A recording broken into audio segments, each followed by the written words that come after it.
ang mabuting balita ng Panginoon. Pinupuri ka namin, Panginoong Heso Kristo. Purihin palakpakan ng mabuting balita. Magsiupo po tayo. Kaugnay ito nung ating pagbasa na ating narinig po kahapon. Ano yung naalala nyo sa Ebanghelyo kahapon? Yung tuso na katiwala, mandaraya na katiwala, nung siya'y papalitan na ng kanyang Panginoon sa kanyang paglilingkod na sa kanyang trabaho, ay umisip siya ng strategy, makamundo. Siya ay nagpasya na dayain yung mga naiwan pa na mga bayarin dun sa mga kliyente, na yung sinasabing pangangasiwa ay humantong dun sa pangdaraya, panlilinlang. Kaya ito yung ating karugtong na ebanghelyo ngayong araw, ang katiwala na kinakailangan sa mata ng Diyos ay matuwid. Hindi yung katiwaldas. Hindi yung mawawalan ka ng tiwala sa kanyang pangangasiwa. Tunay na katiwala, at yun ang binigyan diin ng ating Panginoong Hesus sa kanyang mga alagad dito. Bakit? Sabagat dun sa pinakakabuuan, ang mga reactor sa bandang huli, ang mga Pariseyo, ang mga lumibak kay Jesus, dun sa kanyang naging pahayag. Hindi kayo makapaglilingkod ng sabay sa dalawang Panginoon. Mamahalin yung isa, kapupuotan yung ikalawa. Paglilingkuran ng tapat yung isa, ahamakin ng ikalawa. Doon, ayun, ang reaksyon ng mga Pariseyo kay Jesus. Bakit? Sakim ang mga Pariseyo. Mga kapatid, kung titingnan natin ang ating ebanghelyo sa magkasunod na araw, ay malinaw po sa atin ang nais ng Panginoon, yung mensahe ng Panginoon. At iugnay natin ito kay San Martin ng Tours, isang kawal. Bago siya naging Kristiyano, siya nagpasya na maging catechumen. Ang isang sinasaysay tungkol sa kanyang napakahalagang bagay na ginawa. At yun ang natala sa puso ng marami. Ang kanyang, minsan sa kanyang paglalakbay bilang isang kawal, ay maganda yung kanyang kasuutan, nakasakay sa kanyang kabayo. At nadaan siya sa isang lugar na talagang taglamig. Kaya naman siya balot na balot. May cloak, no? May balabal. Kompleto yung kanyang kasuutan. At nadaanan niya yung isang matandang ginaw na ginaw. Hubad. Isang lalaki, matandang lalaki. Huminto siya sa kanyang paglalakbay at bumaba sa sinasakyang kabayo. Kinuha ang kanyang balabal at yun,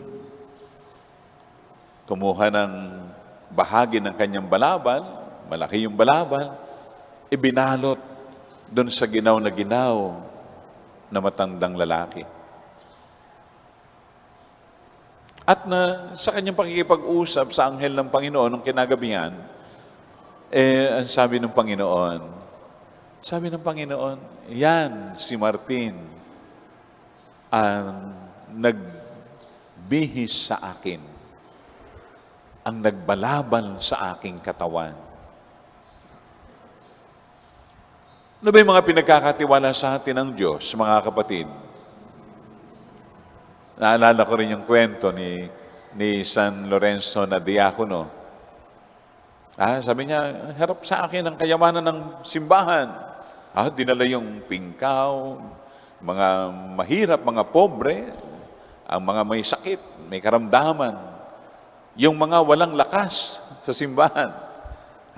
Ito po ang kayamanan ng simbahan. Pinarusahan siya ng matindi. Ipinarilya ang kanyang katawan. Sinalang sa parilya sabagat iniharap niya ang kayamanan ng simbahan. Ano ba pinagkakatiwala sa atin? Sino ba pinagkakatiwala sa atin ng Panginoon? Mga kapatid, ito yung pagnilayan po natin. Hindi naman kayamanan lang ng mundong ito. Lahat ng resources, lahat ng binibigay sa atin ng Diyos. Katiwala lang pala tayo, totoo. Di ba? Katiwala lang.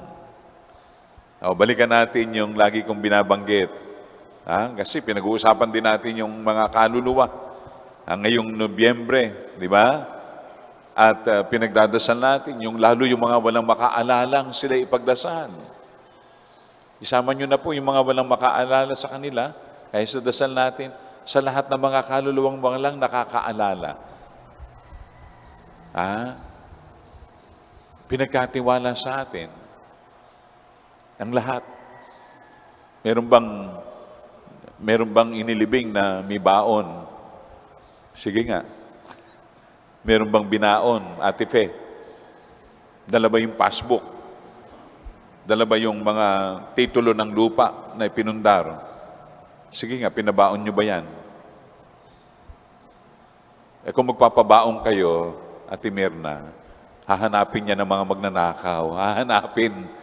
Ayun nga lang ngipin na ginto binubungkal yung libingan para makuha yung ginto ng ngipin, pagkakakitaan.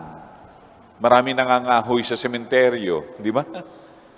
Yun yung padlock sa Memorial Park na palit ka ng palit, di ba? Kinakahoy ng mga nagugutom. Yung pa kayang ginto na nasa katawan, yung kayang passbook, yung titulo na babaunin sa kabaong, mabubulok lang yan doon. Maaagnas, yung kasama na aagnas ng katawan ng tao, yung mga lahat ng nandun. Wala naman tayo na babaunin kung hindi naman tayo nakapag-impok, kung hindi tayo pinagkatiwalaan ng gusto ng Diyos, di ba? Maraming mga bagay na pinagkakatiwala sa atin ng Panginoon, mga kapatid ko at magulang. Kayamanan ng simbahan, ating kapwa. Unang-una, yan ang kayamanan. Yan ang pinagkatiwala sa atin ng Panginoon. Sige, paano natin sila iningatan at inalagaan? Isang konkretong halimbawa, si San Martin ng Tours. Heto, yung nakita niyang kayamanan. Kaagad siyang umaksyon. Hinati ang kanyang balabal, yung cloak, at ibinalabal sa kanyang kapwa ang larawan ni Jesus. Sige, tingnan natin ang ating sarili. Tingnan mo, kapatid, ang sarili mo sa mga ipinagkakatiwala sa ng Diyos. Lahat ng ipinagkakatiwala ng Diyos. Nandun ba yung pag-iingat mo? Talaga bang naging katiwala ka, tayo ng Panginoon? Sa ating pamilya, sa ating kapwa-tao? Huwag nating ipipikit ang mata sa mga kayamanan ng Diyos na ipinagkakatiwala sa atin. Higit sa material na bagay, ang ating kapwa-tao. ang ating pamilya, ang mga mahalagang tao sa atin, the significant persons in our lives. Katiwala ka nga ba? San Martin ng Tours, ikaw ang tunay na katiwala ng Panginoon. San Lorenzo Diacono, ikaw ang katiwala ng Panginoon.